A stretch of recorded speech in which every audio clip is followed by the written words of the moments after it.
सुप्रभात। बर्तमान देखा दुईटी नड़िया गछ, ये गोटे नड़िया गछ, ये गोटे नड़िया गछ। ये दुईटी नड़िया गछ को मो बापा डॉक्टर कुशानंद लगे भारी गछ लगे भल पाती जत्न नहीं मु पानी दिए।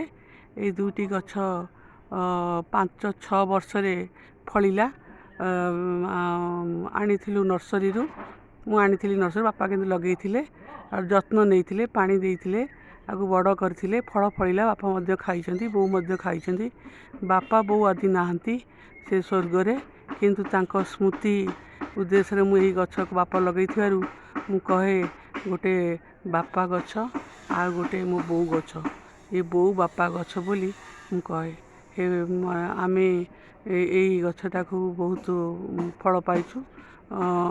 एवं नड़िया पैड़ होती तेणु भगवान करंतु मो बो बापा गछ, हे आकाश, हे सूर्य, हे माटी, हे जल, हे वायु सबु देवदेवी, हे प्रभु महादेव, हर हर महादेव समस्ते आशीर्वाद करंतु। ये गछटी बहुत दिन बंचु, दीर्घजीवी हो, बापा बो का स्मृति अतुट रहू, चिरस्मृति रही ताऊ।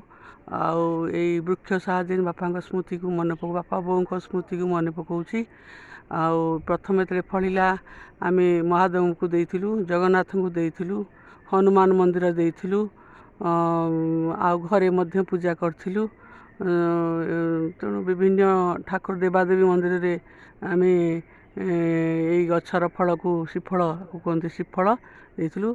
पुरी नहीं मध्य नड़िया नड़िया आमर ये रुद्रेश्वर महादेव को मध्य अर्पण करी। हनुमान अयोध्या मंदिर मुझे मुझे राम मंदिर रे मुझे आमर ये रघुनाथपुर अयोध्या मंदिर अच्छी राम मंदिर को देती। हनुमान मंदिर मुझे प्रभु करंतु ये गछ दीर्घजीवी हो, आम मान फल दई था। मो बो बापा स्मृति रे यह उज्जीवित हो। गोटे बो गछ आ गोटे बापा गछ। मो बापा बो कोटि कोटि प्रणाम। से लगे धन्यवाद। हाथ गछ रही नड़िया गछटी बहुत दिन बंची रहू एतिकी मु ईश्वर टाकरे सूर्य चंद्र माटी समस्त पाखे मोर कामना आ प्रार्थना।